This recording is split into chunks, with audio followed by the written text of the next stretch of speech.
Tysanner, thank you. We are following a developing story out of Lackawanna County this morning where a multi-vehicle crash has a 5-mile stretch of Interstate 81 shut down. Eyewitness News reporter Dave Caulfield is live at the scene with the latest. Dave, good morning. What can you tell us? Yeah, Valerie and Jasmine, the highway shut down in 2 portions, so kind of hard to get here, but we are following this story. An 11-vehicle pileup. You can see it behind me. We're in between Scott Township and Benton Township on I-81 northbound, and firefighters and emergency personnel are working to alleviate the wreckage that you see to my right. All of this started about an hour and a half ago when icy roads forced this truck to my left to kind of jackknife, and it was across the road at the time, forcing the other cars that were coming at a reduced speed, but they were coming down the northbound lanes to try and get out of the way, and that forced what you see to my right with this wreckage. Now, 11 vehicles were involved in this, 8 semi-trucks and 3 cars. Amazingly, with all the destruction that you see behind me, 3 people were transported to the hospital for what firefighters believe are non-life-threatening injuries. But the wreckage still remains, and this will continue to hold up traffic on I-81 for at least the next several hours, possibly more than that. As I said, cars are being stopped on the northbound at exit 194. They're being diverted off on the on-ramp, and traffic, when I was coming here about 30 minutes ago, was stopped on the off-ramp by exit 194, and then also exit 199 just to my right is being held up as well and blocked off, so cars cannot get on there as well. The southbound lane, there is still some traffic going on that way, but that is also slowed down at this time. Still icy roads. The road's not bad coming here, but around this bend, that's what people were saying, around this bend, the road gets very, very icy, and it's very hard to stop, especially with the semis. So we'll continue to follow this story for you, and we'll have another live look in about a half an hour. Reporting live, Dave Caulfield, Eyewitness News. Back to you. All right, Dave, thank you. It's a reminder to drive very carefully. Oh, yes. And if you're traveling or plan to travel this morning, make sure that you check out 511 PA. Very helpful. They're showing some serious traffic conditions all over our area. There are also over 100 school closings and delays. All of that information is on pahomepage.com. Slippery road conditions also caused an early morning tractor-trailer crash in Scranton. Officials tell us the driver was heading northbound on the Scranton Expressway when he slid and ended up facing the wrong way.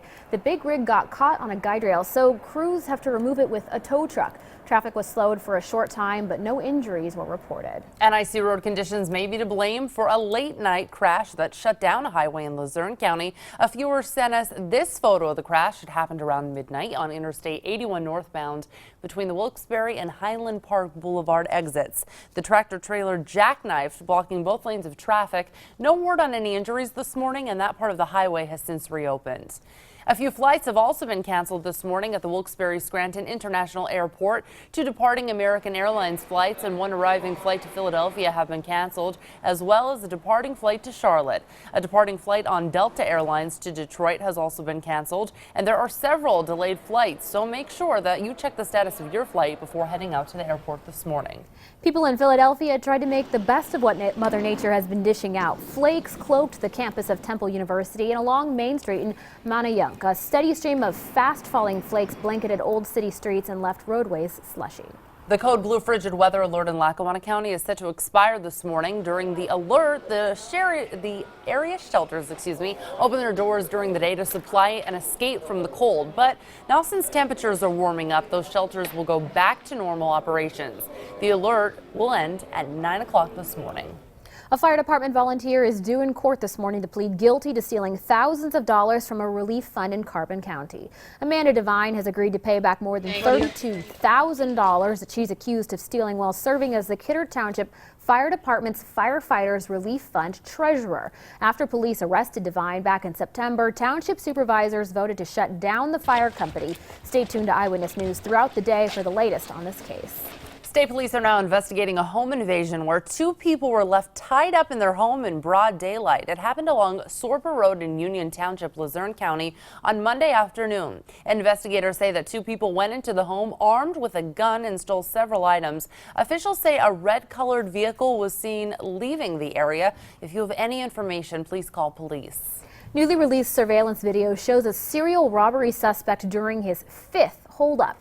The video was taken on Thursday at NBT Bank on Main Street in Newfoundland. That same suspect is wanted in connection with 4 other bank robberies in Elmhurst Township, Newfoundland, and Scranton. A reward of up to $10,000 is being offered for information that leads to his arrest. And police are now asking for your help in identifying the body of a woman discovered in Lehigh County. The gruesome discovery was made in a parking lot in Allentown. Now, police, they say the victim is an Asian woman between the ages of 18 and 30, about 5 feet tall, 119 pounds. Her body was found Sunday in a large recycling container.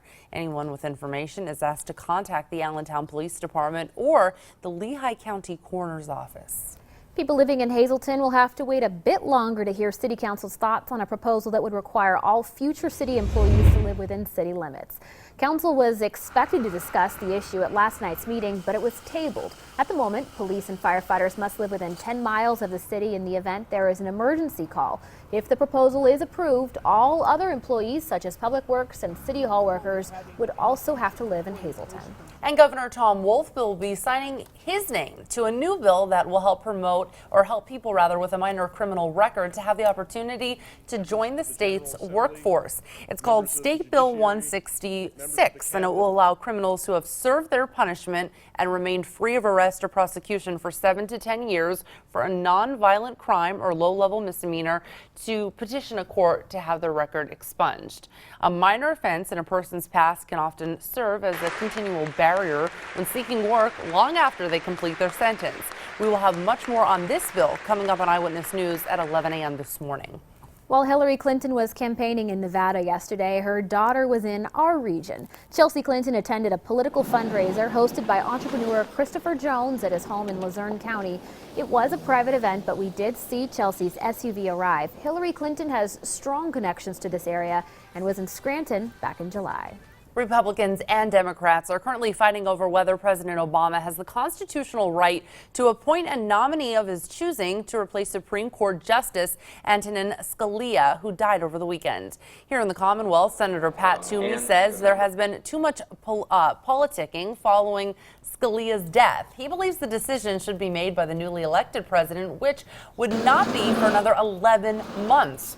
While Toomey's Democratic Senate challenger, Joe Sestak, issued a statement calling on Toomey to take action to fill the vacancy and added that the Senate must act swiftly. It'll be interesting to see how it all turns out. Absolutely. It is 6:07, still ahead here on Eyewitness News. It was a night of epic tributes. We're going to have the highlights from last night's Grammy Awards coming up.